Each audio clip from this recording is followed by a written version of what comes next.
Ancient history के वैदिक as topic में वेद और उनके उपवेद याद करना थोड़ा कंफ्यूजिंग लगता है ना, लेकिन आज हम एक सिंपल ट्रिक से बहुत ईजिली याद करेंगे। तो सबसे पहले याद करते हैं ऋग्वेद और उसका उपवेद जो है वो है आयुर्वेद को। तो आयुर्वेद का रिलेशन किससे होता है? रेमेडीज़, है ना, क्योंकि रेमेडीज़ का जो थोड़ा मीनिंग क्या निकलता है, ट्रीटमेंट, इलाज से रिलेटेड होता है ना। तो आयुर्वेद भी सेम मीनिंग रखता है।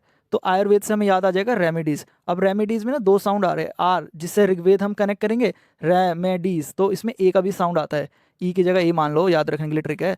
तो वो हो जाएगा तुम्हारा आयुर्वेद उससे ए से, ठीक है। तो रेमेडीज़ में ऋग्वेद आयुर्वेद। अब अगला आता है यजुर्वेद। तो यजुर्वेद का उपवेद है धनुर्वेद। तो धनुर्वेद में तुम्हारा धनुष होता है ना। तो धनुष कहाँ यूज़ होता है? युद्ध में।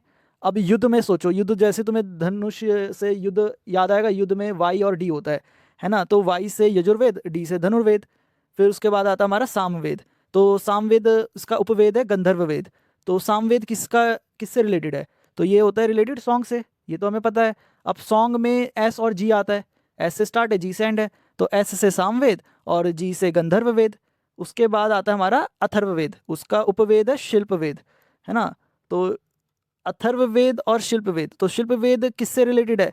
शिल्पवेद होता है मतलब जैसे कि कोई शिल्पकार है, उससे याद रखना है शिल्पकार। तो शिल्पकार क्या करता है?